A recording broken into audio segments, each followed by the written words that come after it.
Good morning, dear student. So today we are again continuing our lesson number 7, which is knowing about getting to know plants. Okay. So open at page number 59. Okay. तो ये हमने tap root, lateral root और fibrous root जो है वो already हम पढ़ चुके थे. अब उसके आगे से पढ़ना है. देखिए उसी के नीचे लिखा हुआ है separate the plants you have collected into 2 groups. तो प्लांट्स को आपको अलग अलग करना है, 2 ग्रुप में सेपरेट करना है. फर्स्ट ग्रुप में जो है उसमें आपको वो टैप रूट्स रखने हैं, टैप रूट्स को फर्स्ट ग्रुप में रखना है और बी वाले ग्रुप में आपको क्या रखना है, फाइब्रस रूट वाले प्लांट्स को रखना है. ठीक है ना, जिन प्लांट्स में फाइब्रस रूट होती है. ठीक है. Look at the leaves of the plant in group. तो ग्रुप में तो इस ए में जहाँ आपने रखा है ये टैप रूट और बी में आपने रखा है फाइब्रस रूट, तो उनको आपको ऑब्जर्व करना है कि उनमें कौन कौन किस टाइप के लीफ वेनेशन है. ठीक है ना, आपको लीफ वेनेशन उसमें ऑब्जर्व करना है कि जो फाइब्रस रूट है उसमें कौन सी लीफ वेनेशन है और ये जो आपका यहाँ पे टैप रूट है उसमें कौन सी लीफ वेनेशन है. Okay. What kind of venation do you see. तो इनमें इस प्लांट में आप किस तरीके के वेनेशन देखते हैं ऑब्जर्व करने के बाद. Do you notice that leaf venation and the types of root in a plant are related in a very interesting way. क्या आपको पता है कि ये जो लीफ वेनेशन होते हैं और टाइप्स ऑफ रूट होते हैं एक बहुत ही इंटरेस्टिंग तरीके से एक दूसरे से कनेक्टेड होते हैं, रिलेटेड होते हैं. चलिए देखते हैं किस तरीके से हैं. इन table 7.2 can you match the type of leaf venation. तो 7.2 में अगर आप देखें टेबल में तो क्या आप लीफ वेनेशन को उनके रूट्स से मैच कर सकते हैं कि किस टाइप के रूट में पैरेलल वेनेशन होती है या रेटिकुलेट वेनेशन होती है ना. तो वेनेशन हमने लीफ वेनेशन कौन कौन सी पढ़ी है. एक तो रेटिकुलेट वेनेशन पढ़ी है ना, जिसमें कि नेट जैसे लीफ वेनेशन होते हैं, और एक पैरेलल पढ़ी है, जैसे ग्रास का एग्जांपल दिया तो उसमें पैरेलल वेनेशन होती है. तो जो रूट्स होते हैं और जो लीफ वेनेशन होती है वो आपस में किसी न किसी तरह से रिलेटेड होते हैं. ठीक है, तो वो हमें देखना है. And the type of roots for some plants you have studied in all the activities. आपने कई एक्टिविटीज़ में इनके बारे में पढ़ा है. अभी आगे देखते हैं. तो ये नेम ऑफ द प्लांट लिखना है, उसमें किस तरह की लीफ वेनेशन है वो आपको फिलअप करना है और उसमें रूट कौन सा है वो आपको फिलअप करना है. रूट आपको मैंने समझा दिया है, टैप रूट को ही मेन रूट कहा जाता है. ठीक है ना. फिर अगल बगल जो होते हैं वो लेटरल रूट होते हैं, और जो हमने पढ़ा था फाइब्रस रूट आपको मैंने ऑलरेडी एक्सप्लेन किया था. फाइब्रस रूट में क्या होता है कि ऑल रूट स्टेम उसमें केवल छोटी बस एक जैसी होती हैं, सेम. ठीक है. और ये पहले वाले एग्जांपल में देख रहे हैं ए वाले में, जिसमें कि बीच में टैप रूट है, मेन रूट उसके अगल बगल है, तो ये हो गया आपका टैप रूट, और वो अगल बगल जो है वो लेटरल रूट्स है. ठीक है ना. अब देखिए यहाँ देखते हैं, we have learn that roots absorb water and minerals from the soil. The stem conducts these to leaves and other parts of the plant. तो हमने पढ़ा है कि जो रूट्स का काम क्या होता है, रूट क्या करते हैं कि वो मिनरल और पानी को जमीन से खींचते हैं ना, एब्जॉर्ब करते हैं, और एब्जॉर्ब करने के बाद वो स्टेम में पास आउट करते हैं. स्टेम के थ्रू वो प्लांट्स के सारे पार्ट्स को मिनरल्स और वाटर मिल जाते हैं. ठीक है ना. रूट्स का काम मेनली यही होता है कि वो प्लांट को पूरी तरह फर्मली पकड़ के रखता है, सपोर्ट करके रखता है, और रूट्स का ही काम होता है कि वो मिट्टी से पानी और मिनरल्स को एब्जॉर्ब करता है और फिर स्टेम को पास आउट करता है, और स्टेम के थ्रू सारे प्लांट्स के मतलब प्लांट के सारे पार्ट्स को वो मिल जाते हैं, मिनरल्स और water. Okay. The leaves prepare food. अब लीव्स का काम क्या होता है, लीव्स क्या करती हैं, खाना बनाती हैं पौधों के लिए.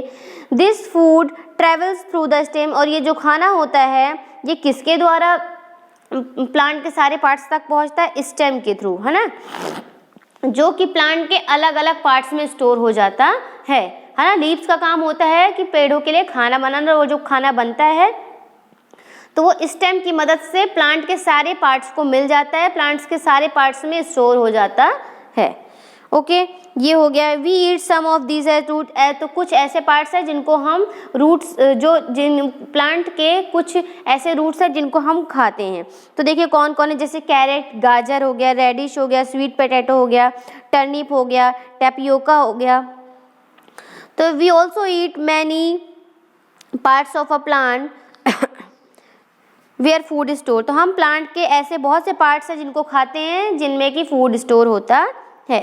Do you agree that stem is like a street with two way traffic? क्या आपको ये लगता है कि स्टेम जो होती है वो एक तरह से with two way traffic line जैसे, मतलब स्टेम को यहाँ ट्रैफिक लाइन से कंपेयर किया गया है, क्योंकि स्टेम का ही काम होता है कि वो रूट से सारे खाने को लेके प्लांट्स के सारे पार्ट्स में फूड को स्टोर करती है।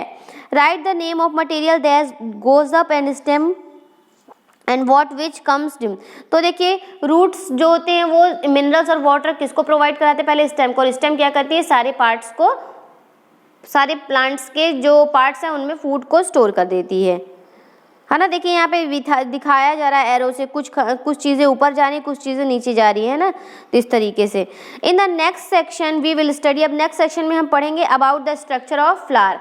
अब हम फ्लावर के स्ट्रक्चर के बारे में पढ़ेंगे कि फ्लावर में कौन कौन से फंक्शन होते हैं। ओके, यू आर, देखिए 7.5 में है at page number 60।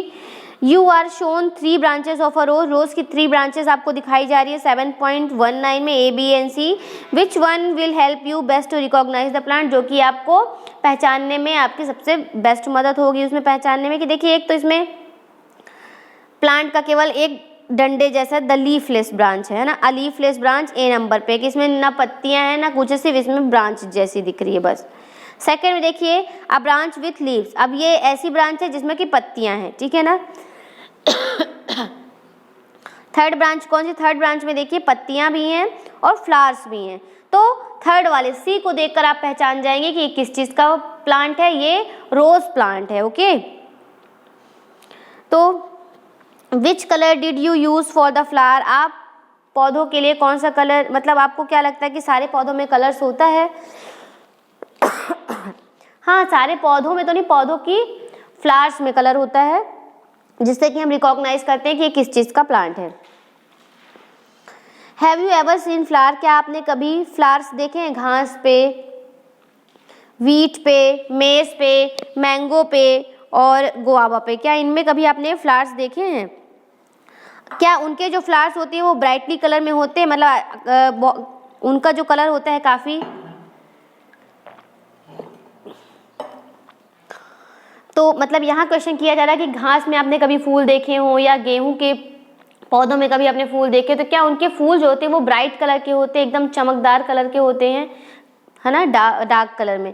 Let us study a few flower, अब हम कुछ फ्लावर्स के बारे में स्टडी करेंगे, मगर उसके पहले यहाँ पे एक बताया जा रहा है when choosing flower to study, जब आपको फ्लावर्स के बारे में स्टडी करना है तो आप कौन से फ्लावर को चूज नहीं करेंगे? तो कौन कौन से हैं? अवॉइड यूजिंग मैरीगोल्ड, मैरीगोल्ड को आपको अवॉइड करना है। क्राइसैंथेमम और सनफ्लावर, ये 3 फ्लावर्स को आपको अवॉइड करना है, क्योंकि ये एक सिंगल फ्लावर नहीं होते हैं, ये ग्रुप ऑफ फ्लावर्स होते हैं। इनमें एक फूल कई फूलों से मिलकर एक फूल बनता है, इसलिए जब भी आपको फ्लावर्स के बारे में स्टडी करना है तो इन 3 फ्लावर्स को आपको अवॉइड करना है। कौन कौन सा हो गया इसमें? मैरीगोल्ड, क्राइसैंथेमम और सनफ्लावर, इन तीनों फूलों को आपको अवॉइड करना है, क्योंकि ये जो फ्लावर्स होते हैं कई फूलों से मिलकर एक फ्लावर बनता है, ठीक है। एक्टिविटी 10 में देखिए वी वुड रिक्वायर 1 बर्ड, हमें एक्टिविटी करने के लिए एक कली की जरूरत पड़ेगी, 2 फ्रेश फ्लावर चाहिए, और मतलब इसमें से आप ये धतूरा है, चाइना रोज, मस्टर्ड, ब्रिंजल, इनमें से आप ले सकते हैं, lady finger, Gulmohar, also a blade चाहिए, एक ग्लास स्लाइड, शीट ऑफ, तो आपको इस एक्टिविटी को करने के लिए ये सारी चीज़ों की रिक्वायरमेंट है। ऑब्जर्व फिगर 7.20 केयरफुली, 7.20 को बहुत ही केयरफुली इसको ऑब्जर्व कीजिए। इसमें जो प्रोमिनेंट, मतलब एक खुले हुए फ्लावर के जो पार्ट्स लिखे हैं उनके बारे में भी हम पढ़ेंगे। दीज आर द पेटल्स, ये क्या है? पेटल्स, ये जो फूल जैसे खिला हुआ होता है ना, तो वो जो ऊपर वाले पार्ट्स होते हैं वो क्या कहलाते हैं? पेटल्स कहलाते हैं। Different flower have petals of different colour, मतलब अलग अलग फूलों के अलग अलग कलर के क्या होते हैं? पेटल्स होते हैं, है ना। जैसे जो रोज है, रोज रेड कलर का, उसके पेटल्स किस कलर में है? रेड कलर के हैं। वहीं पे अगर सनफ्लावर की बात करेंगे पेटल्स, तो वो येलो कलर में होंगे, है ना, मैरीगोल्ड के येलो में होंगे। Where do you think of the petals are in a closed bud, तो चलिए ठीक है, खुला फ्लावर दिख रहा है, एकदम खिला हुआ फ्लावर है तो वो ऊपर ऊपर हमें दिख रहा है, मगर अगर बंद है, अभी फ्लावर खिला नहीं है, केवल कली के रूप में है, तो आप वहाँ पेटल्स कैसे ढूंढेंगे? तो पेटल्स उसमें ऊपर है, जो हल्का हल्का रेड पार्ट दिख रहा है उसको हम पेटल्स कहेंगे, जब वो खुल जाएगा तो समझ आ जाएगा ऑटोमेटिक, ठीक है ना। Do you see that this part is made of small leaf like structure, आपको लगता है कि ये जो पेटल्स होता है ये छोटे छोटे पत्तियों से मिलकर बनता है ना, ये पूछ रहे हैं। अब देखिए यहाँ पे लिखा है दे आर कॉल्ड सेपल्स, जो नीचे साइड होते हैं, देखिए फ्लावर के नीचे जो ग्रीन कलर का स्ट्रक्चर होता है, आप देखिए इसमें भी दिखाया जा रहा है, फिर उसमें इंडिकेशन दिया हुआ है सेपल्स का। जो फ्लावर होता है वो तो क्या हो गए आपके पेटल्स, और फ्लावर के नीचे जो ग्रीन कलर के 3-4 बस पत्तियां बनी होती हैं वो सेपल्स कहलाते हैं। क्या कहलाते हैं? सेपल्स कहलाते हैं। Now answer the following question. तो देखिए पेटल्स और सेपल में आपको डिफरेंस समझ में आ गया कि पेटल्स फूलों को कहा जाता है ना, जो खिले हुए थे, और सेपल्स किन्हें कहा जाता है? उन फूलों के नीचे अगर आप देखेंगे तो पत्तियां 3-4 बनी होती हैं, उनको काउंट करेंगे, आपको काउंट भी करना है, ठीक है ना। फूल जब खिल जाता है उस टाइम पे सेपल नीचे हो जाते हैं, एकदम नीचे साइड थोड़े छोटे छोटे दिखते हैं, बहुत ज़्यादा नहीं। मगर जब फूल नहीं खिला होता है, कली के रूप में होता है, तो वो जो सेपल्स होते हैं वो बड़े बड़े दिखते हैं, ठीक है। तो इतना ही हमें इसमें पढ़ना था। बाकी जो है ये पेज नंबर पे स्टेमेंस, पिस्टिल, है ना, ओवरी, बस एक पेज आपका बचा हुआ है जो कि नेक्स्ट वीडियो में ख़त्म हो जाएगा और ये चैप्टर भी फिनिश हो जाएगा। उसी वीडियो में हम लेसन नंबर 8 भी स्टार्ट करेंगे, क्योंकि आपके एग्जाम में लेसन नंबर 8 भी आएगा, बॉडी मूवमेंट। ओके, तो बी प्रिपेयर।